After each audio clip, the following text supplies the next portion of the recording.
name is Tanveer Muhammad Masood, and in this YouTube video I'll be talking about the various aspects of board of directors, how basically board of directors are constituted, and what all things and nitty-gritties needs to be assured or taken care of while forming a board of directors.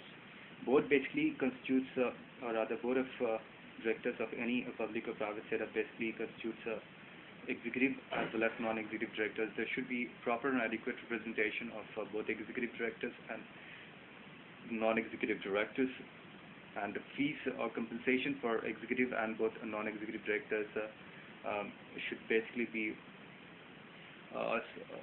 stipulated and fixed by the board of directors of the company, and this basically requires approval of shareholders in general meeting. Thirdly, directors should not be member in more than 10 committees. They should act as chairman in not more than 5 committees. So the ground rule is that the directors should not be member in more than 10 committees, and they should not act as chairman in more than 5 committees. This is the ground rule for directors. And thirdly, periodical returns and compliance reports should be reviewed periodically.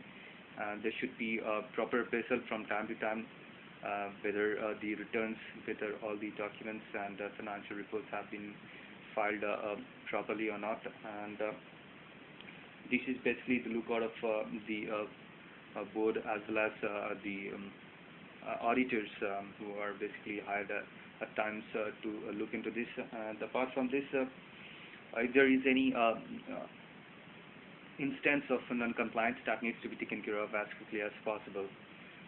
And board members basically should affirm to the senior management, should let the senior management know that yes, the compliances have been taken care of and that there are no instances of non-compliances.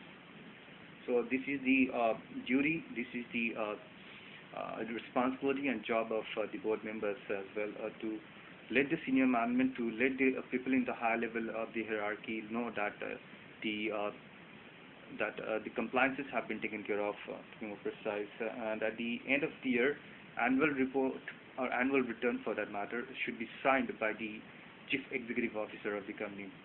Before declaring the annual report or annual return, the CEO or the chief executive officer of the company should basically sign the annual report before making it public, or before making it known to the shareholders and other stakeholders of the company for that matter. We have this concept of audit committee these days. In a well-structured public or private limited company, there is this audit committee that is basically set up, and it basically constitutes qualified and independent members who are basically from finance background as well as from accounting background. So there should be minimum 3 directors in any audit committee, and 2/3 of which should be independent directors. So minimum 3 directors and 2/3 of the members should be independent directors, and all the members should be financially literate. From this, at least one member should be such that who would be possessing financial expertise, as well as he should be financially literate, to be more precise. One member should possess accounting as well as financial management expertise, and others, as I said, they should be financially literate.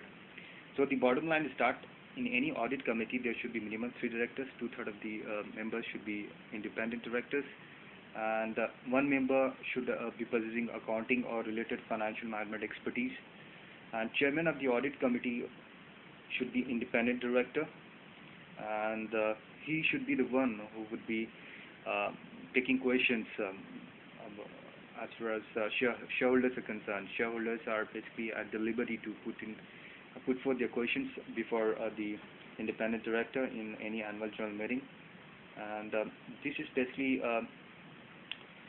independent directors in this case are also the chairman. So chairman goes on to become independent director, or independent directors become